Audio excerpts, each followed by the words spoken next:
गहरी सुनहरी धूप जंगल की घने पत्तों से छनकर जमीन पर पड़ रही थी। उस जंगल का राजा था शेर बलवान, जिसकी दहाड़ से पूरा जंगल कांपता था। बलवान अपनी गुफा के पास आराम कर रहा था जब अचानक उसने एक नई भारी भरकम दहाड़ सुनी। ये किसकी हिम्मत मेरे इलाके में आकर मुझे ललकार रहा है। बलवान दहाड़ता हुआ अपनी पूरी शान से उस आवाज की तरफ बढ़ा।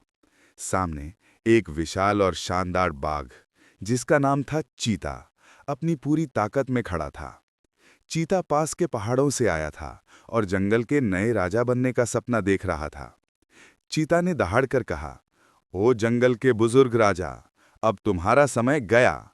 आज से इस जंगल का बादशाह मैं हूं। बलवान दहाड़ा, हिम्मत है तो सामने आ, जंग का फैसला जमीन पर होगा। पल भर में दोनों जंग के लिए तैयार हो गए। बलवान की गर्दन पर घने बाल और चौड़ा मुंह उसकी ताकत बता रहा था, तो चीता की धारीदार खाल और फुर्तीली चाल उसकी बिजली जैसी रफ्तार दिखा रही थी। जंग शुरू हुई। बलवान ने पहले अपने नुकीले पंजों से जोरदार हमला किया।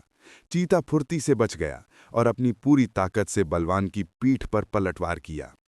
चीता ने बलवान को जमीन पर गिराने की पूरी कोशिश की, लेकिन बलवान चट्टान की तरह मजबूत था। शेर ने अपनी पूरी ताकत से एक ऐसी दहाड़ लगाई जिससे पूरा जंगल थर्रा गया। इस दहाड़ का असर हुआ और चीता एक पल के लिए सहम गया। बलवान को बस इसी पल का इंतजार था।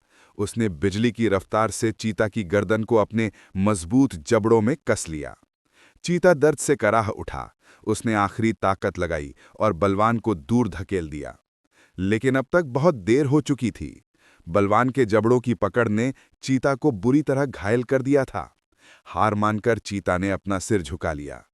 राजा बलवान, मैं तुम्हारी ताकत और साहस को सलाम करता हूं। तुम ही इस जंगल के असली बादशाह हो।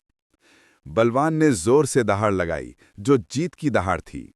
उसने चीता को माफ कर दिया और कहा, जंगल में ताकत जरूरी है, पर उससे भी ज्यादा जरूरी है नियम और सम्मान।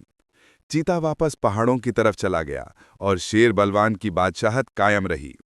अगर आपको ये कहानी पसंद आई तो तुरंत इस वीडियो को लाइक करें और चैनल को सब्सक्राइब करना ना भूलें।